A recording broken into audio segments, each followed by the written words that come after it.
Hey everybody, Shane3MGTV, and today I'm going to talk about one of the most taken for granted things, but often most appreciated, and that's tuning.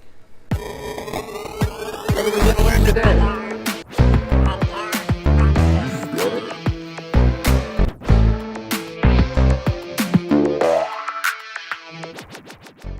So we all know that being in tune is important. It's important to have the instrument tuned. It's important to play in tune with various things. However, it seems like that is not often explained, like what it means for things to be in tune. So the first thing that I want you to be doing and be thinking about is to always tune whatever it is that you're playing to a reference pitch. And it needs to be A440. I am not here for all these strange root tunings and silliness, all right? The stuff on the radio is to 440, so the stuff that you do needs to be to 440. And here's why. If you tune your guitar to itself all the time, then you may really have no idea what bass note that is actually tuned to. How this becomes a problem is that if you're just going to play guitar, fine. But if you're also going to sing, then you're always having to change your singing by a few cents depending on the day. So how in the world are you ever going to get good at singing these 12 particular chromatic notes if on Tuesday your guitar, is warm and your guitar is at whatever, and then by Friday it's a little cooler, so your guitar is higher. So now, you're a quarter step different.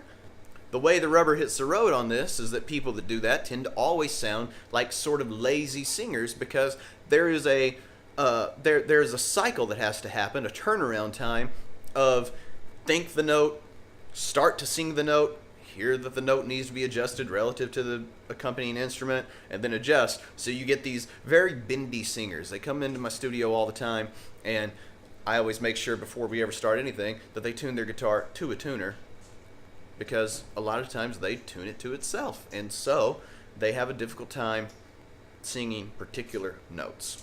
Also, in the same way that it affects your singing in that you have to think the note, sing the note, adjust the note over and over and over, it's the same way with just being able to identify notes. So, these people that they just hear a note and they're like, oh, that's whatever. You're going to have a very hard time ever developing that skill, which is what it is. It's not a magic trick. If the notes that you hear all the time are never quite the note that they're supposed to be. So this can make it tricky to identify chords or to figure out what a melody is. Because while you can still have good relative pitch, so once you find one, then you can hear that a fifth is whatever from it, it is a lot easier if you hear a C, you know that's one, and then you hear a G, and you can then simultaneously say, that was a fifth, and also a G. That sort of synchronous redundancy probably has never hurt anyone in this case. The next thing I want to talk about is tuning in a high school band situation. All right, so all the kids, they get a tuner, and while they're working on playing individual notes, they'll hopefully play with the tuner some, but by the time you get them out into the yard and start walking them around while they try to play this music, they end up terribly out of tune, and they're not listening to each other because they've sort of built up this calisthenic method of knowing what a particular note is supposed to be. Of course, then you have temperature changes and things, and various kids who maybe haven't been studying too much on their slides, and you get these big out of tune sections. A good friend of the channel, he does a ton of band stuff, and one of the first things that he does is he takes sections and starts getting them to listen to each other and play just single notes in tune. And it is a transformation when they show back up, within hours, and now what they're playing, at whatever level it may be, is at least in tune.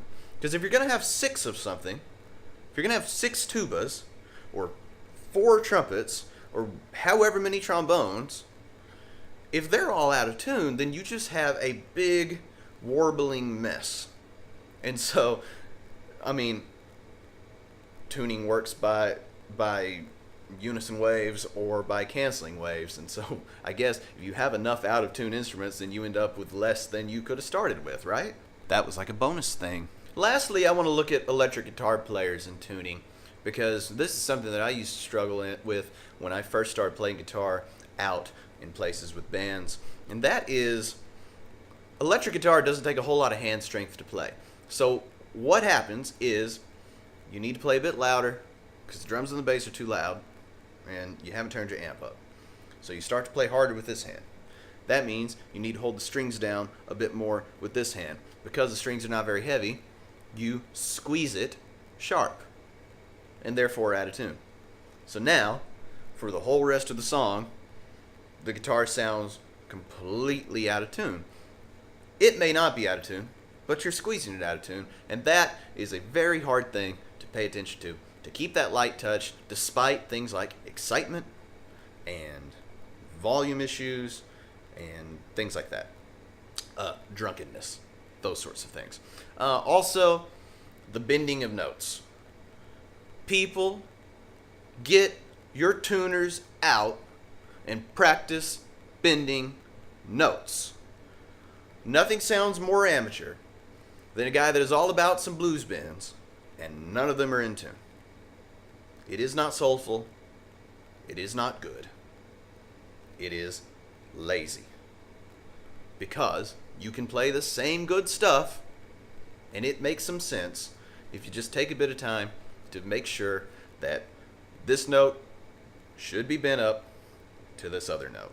I mean, it's an easy guitar lesson. There's tons of videos about it. You bend the note up to whatever note that it should be. Then you check over here with the fretted version. Make sure they're the same.